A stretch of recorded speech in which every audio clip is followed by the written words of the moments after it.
हाथ में मिट्टी की गुल्लक लेकर के भागती हुई एक दवाइयों की दुकान पर गई। वो काफी देर तक वहां पर खड़ी रही, लेकिन दुकानदार का ध्यान उसकी तरफ नहीं गया क्योंकि और भी बहुत सारे लोग खड़े हुए थे। उसने दुकानदार को कई बार बुलाया, लेकिन वहां पर भीड़ इतनी थी कि दुकानदार का ध्यान उसकी तरफ गया ही नहीं। और फिर उस बच्ची को थोड़ा सा गुस्सा आया तो उसने अपनी मिट्टी की गुल्लक लेकर के वहीं काउंटर पर जोर से रख दी, जिसके बाद में जो दुकानदार था और जितने भी लोग खड़े थे वो सब उस बच्ची की तरफ देखने लग गए। और फिर उस दुकानदार ने उस बच्ची से पूछा, बेटे आपको क्या चाहिए?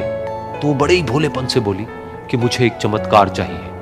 ये सुनकर के दुकानदार को कुछ समझ नहीं आया, ना ही वहां पर जो लोग थे उनको कुछ समझ में आया, और सब उसकी तरफ देखने लग गए। फिर दुकानदार ने बोला, बेटे चमत्कार तो यहाँ पर नहीं मिलता है। तो बच्ची को लगा कि वो उससे झूठ बोल रहा है, तो बच्ची ने कहा कि मेरी गुल्लक में बहुत पैसे हैं, आप बताओ आपको कितने पैसे चाहिए, लेकिन मैं आज यहाँ से चमत्कार लेकर के ही जाऊंगी। तो वहीं काउंटर पे एक और आदमी खड़ा था, उसने उस बच्ची से पूछा कि बेटे क्यों चाहिए तुमको चमत्कार? तब उस बच्ची ने अपनी कहानी बताई कि अभी कुछ दिन पहले मेरे भाई के सर में बहुत तेज दर्द हुआ, तो मेरे पापा मम्मी उसको हॉस्पिटल ले गए। उसके बाद कई दिन तक मेरा भाई घर नहीं आया। तो मैंने कई बार अपने पापा से पूछा, लेकिन उन्होंने मुझे कुछ नहीं बताया। उन्होंने बार बार यही कहा कि वो आ जाएगा, वो कल आ जाएगा, वो कल आ जाएगा, लेकिन वो आ ही नहीं रहा। तो मैंने देखा कि मम्मी रो रही है, और पापा मम्मी को कह रहे थे कि उसकी दवाइयों के लिए और उसके इलाज के लिए जितने पैसे चाहिए उतने मेरे पास में नहीं है, अब उसको कोई चमत्कार ही बचा सकता है।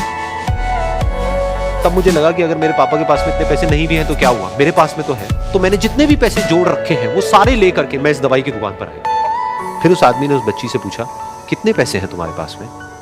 ये सुनते ही उस बच्ची ने अपनी गुल्लक उठाई, जमीन पर फेंकी और तोड़ दी, और पैसे गिनने लग गई। बाकी सब लोग खड़े होकर के उसको देख रहे थे।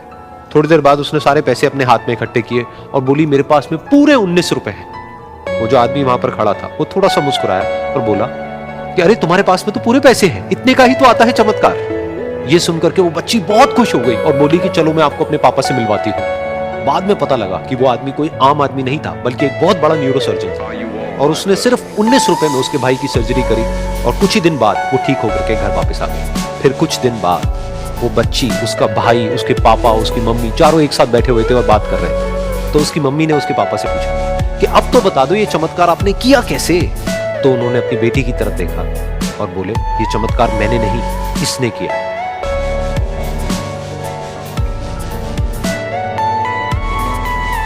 तो यहां पर एक बहुत बड़ी बात है जो हम उस छोटी सी बच्ची से सीख सकते हैं कि जिंदगी में कभी कभी ऐसा होता है कि हमको कोई रास्ता नजर नहीं आ रहा होता है और हम लोग हिम्मत हार जाते हैं। तब हमारे अंदर एक बच्चा होता है जो कोशिश करने से कभी भी पीछे नहीं हटता है। वो हार मानने को तैयार नहीं होता है क्योंकि उसको ना शब्द समझ नहीं आता। वो बच्चा जिसके लिए कुछ भी नामुमकिन नहीं है, क्योंकि वो हर हाल में कोशिश करता ही रहता है।